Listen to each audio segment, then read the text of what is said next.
Tras su sanción presidencial esta semana, muchas son las dudas por los cambios del sistema pensional con la nueva ley en Colombia, que ahora quedó como un esquema de pilares: el solidario, el semicontributivo, el contributivo complementario entre ahorro individual y régimen de prima media y el ahorro voluntario. ¿Puedo cambiarme entre fondos privados y colpensiones? ¿Cambia la edad, montos y semanas para poder pensionarme? Sobre esto conversó nuestra compañera Andrea Sarria con el presidente del Fondo de Pensiones Porvenir para tratar de aclarar algunas inquietudes. Hay como muchas cosas ahora con esta nueva reforma pensional. ¿Cómo queda el sistema? Es decir, por ejemplo, ¿nos vamos a pensionar solo con colpensiones o van a seguir existiendo los fondos? ¿Cómo va a funcionar esta estructura? Muy importante entender y explicar que el sistema nuevo prevé la complementariedad entre los dos regímenes. Antiguamente eran competencia entre Colpensiones y las AFPs, y cada uno tenía su esquema de operación. Ahora se une para una complementariedad, y esta complementariedad se basa así. El primer umbral de cotización va desde un salario mínimo hasta 2.3 salarios mínimos. Sí o sí va a ir hacia Colpensiones. El resto, lo que supera los 2.3 salarios mínimos, hasta 25 salarios mínimos, un poquito menos de 30 millones de pesos, van a ser ahorrados en lo que denomina la ley el complemento de ahorro individual. Se toman estos dos elementos y con eso Colpensiones, que en adelante será el único pagador de pensiones, dará el beneficio pensional. La vigencia de la ley es a partir del 1 de julio del año entrante, del 2025.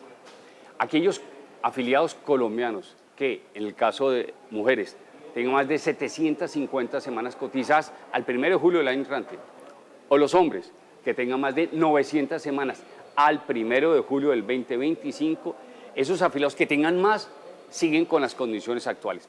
Con lo mismo de la ley 100, no tiene ninguna modificación, el esquema es exactamente lo mismo. Ahora bien, aquellos afiliados que no tengan estas 750 mujeres o 900 hombres semanas cotizadas, como en su caso, Andrea, ese caso quedarán cobijados con la nueva ley. La inmensa mayoría de la población va a quedar cobijada con esta nueva ley. Van a seguir cotizando el primer umbral en Colpensiones y el segundo umbral, el complemento de ahorro, en la administradora que escojan. Una de las dudas de la gente ha sido, entonces, ¿cuánto voy a tener yo que pagar de pensión mensual? ¿Esto me va a implicar algo? ¿Va a haber un aumento o algo más allá de lo que regularmente se viene pagando?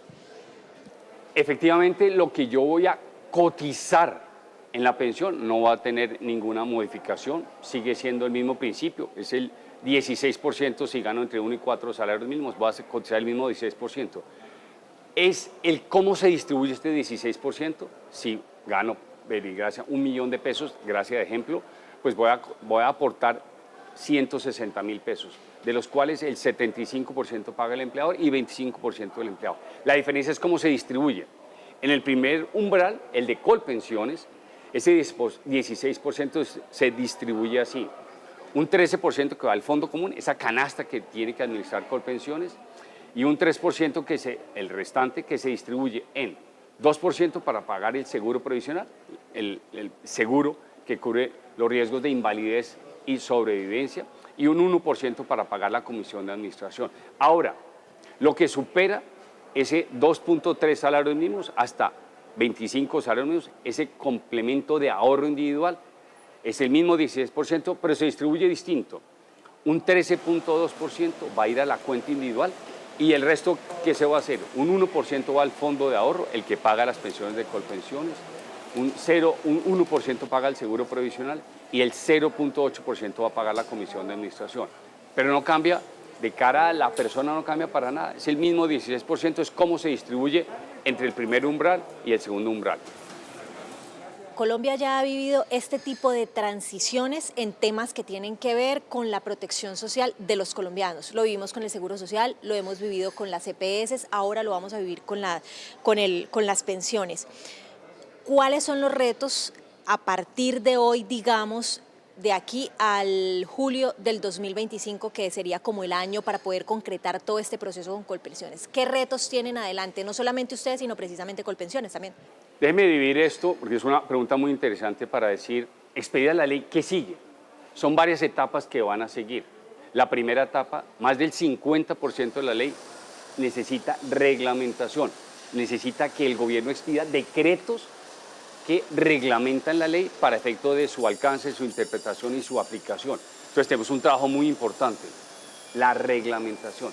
Segundo, ya hemos sabido que más de 15 demandas de inconstitucionalidad se han presentado en la Corte Constitucional, por tanto todos tenemos que estar atentos a la definición que haga nuestro máximo órgano jurisdiccional del país, la Corte Constitucional. Y tercero, tenemos, como bien lo indica usted, Andrea, que poner en funcionamiento, que esto entre como el barco o el carro a andar la rueda. Y eso implica dos agentes fundamentales. De un lado, las AFPs, tenemos que adecuarnos, tenemos que reconvertir nuestros sistemas, nuestro esquema operativo, nuestro nivel de asesoría, etcétera. El manejo de la historia laboral, un trabajo muy importante. Y el segundo colectivo es Colpensiones.